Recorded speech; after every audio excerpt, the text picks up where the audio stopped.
Ito yung biglaang biyahe namin papunta sa lugar na isang paraiso. Kaya muli, samahan niyo ako sa isa na namang travel adventures kasama ang mga tropa. Sabay-sabay nating tuklasin ang ganda ng Infanta. So ano pang inaantay nyo? Sama ka sa biyahe ko? Bago tayo sumabak sa biyahe, ay nagpagas muna tayo. Ang ruta pala na tatahakin natin ay mula Quezon City, papuntang Infanta, Quezon. Babaybayin natin ang Marcos Highway, papuntang Marilaki Highway. At may estimated travel time na 3 hours and 52 minutes. At maliwanag na nga, nung nag-take off kami sa Quezon City, papasok na pala kami ng Marikina. Maya-maya pa ay binabaybay na namin ang Marilaki Highway. Bubungad ka sa'yo ang magandang sikat ng araw. At nag-stop over saglit sa may Busong-Buso Shell. Maya-maya pa ay nagpatuloy na kami sa aming biyahe. Wala rin kami masyadong kasabay kasi nga weekdays nung umakyat kami. 120 kilometers pala ang estimated na layo ng pupuntahan natin. So that's 240 kilometers ang balikan natin. Yung iba pala sa mga kasamaan namin ay first time umakyat sa Marilaki. Maya-maya pa ay nakarating na tayo sa Manukan. At eto na, montage muna tayo. Like a steal, wrap it like a package meal. Never celebrate when you cop a deal. Never lightweight like I'm Holyfield. Make it disappear like I'm Copperfield. Make your weak hair like a Navy SEAL. In the hard times, gotta rob and steal. How am I supposed to ride with the cop in here? How the king feel when I pop it?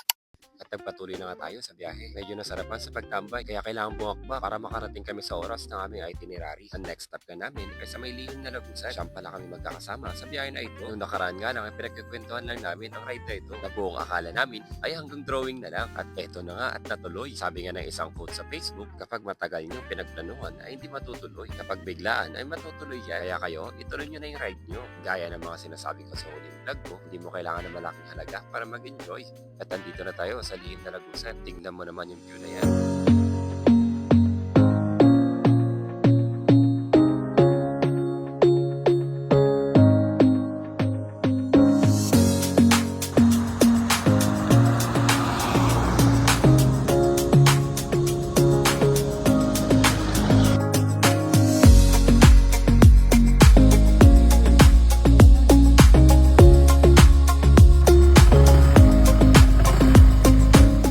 Maya-maya pa ay nakarating na tayo sa kilometer 90 or yung tinatawag nila ditong Little Baguio sa Infanta, Quezon. Dito na rin pala kami kumain ng lugaw. 60 pesos lang yan. Plus coffee at 20 pesos. At nag-picture-picture na nga kami dito. At after ng mga ilang oras sa break, larga na ulit. Dito nga kami na-amaze sa tulay na to. Napakaganda mo, Sierra Madre.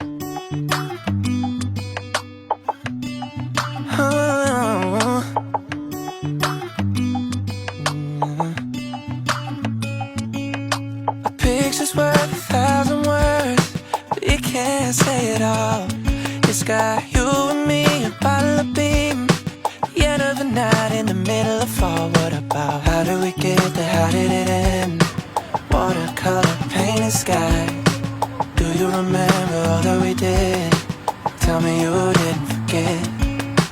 Holding your hand on a boardwalk, top down on a winding drive, parked way out on the edge of a cliff, singing my American Pie. Watching the sunset slowly, I hope you remember that. It's what's behind, not what's inside the photograph. Oh, I hope you remember that. Napasarap nga kami sa tiga dyan. Wala kang ibang makikita kundi mga gandang tanawin, magandang kalsada, sariwang hangin, naglalaki ang mga puno at lunti ang mga halaman. Sa sobrang sarap ng tiga namin sa throttle, di nga namin namamalayan na malayo na pala kami. Payo nga pala sa mga aakyat dito, make sure na nakapag full tank na kayo sa bandang Tanay dahil wala ka na makikita ang gas station dito sa taas. Sa ADB natin, nagpa full tank tayo sa baba kanina. Pagdating dito sa taas, ay 2 bar na lang tayo. Kaya no choice talaga kundi maghanap tayo ng bote-bote. Kung meron, magtatanghaling tapat na pala. Pero ramdam pa rin namin yung lamig. Para kami nasa Baguio. Hindi nga rin nagtagal ay nandito na kami. Ito yung tinatawag nilang Agus River. Sikat na sikat to online at dinarayo talaga ng mga taga Metro Manila. Nagbayad nga lang kami ng 20 pesos for parking fee. At sa cottage naman, maghahanap na lang kami ng mura pagbaba dahil hindi naman tayo magtatagal. Tatampisaw lang saglit, magpapahinga, tapos bakbak na ulit pabalik ng Metro Manila dahil may pasok mga bukas. Wala palang signal dito. Pero don't worry, meron naman daw silang piso wifi na ino-offer. Nagpatuloy na nga kami at eto yung sasalubong sa inyo. Tsaka itong gantong biyahe mo. Ini-enjoy mo lang yung banking.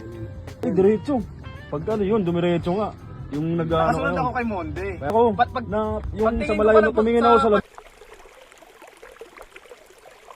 Pagkatapos ka namin magpahinga ng mga ilang oras, tampisaw na.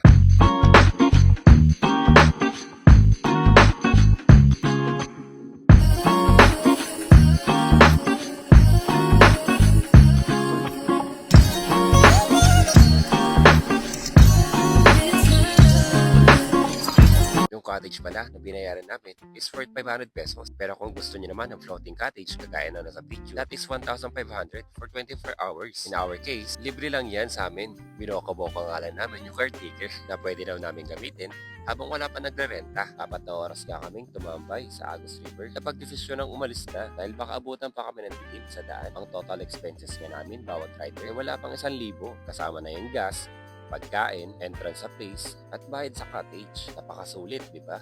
Sabi nga ng mga veteranong rider, ang pera pwede pakitain, pero hindi ang mga gandang alaala. Respeto at pakikisama, yan yung mga hindi kayang bilhin ng pera. So dito ko natatapusin ang vlog ko. See you again on the next ride. Next vlog, ingat lagi sa daan, ride safe, and peace out!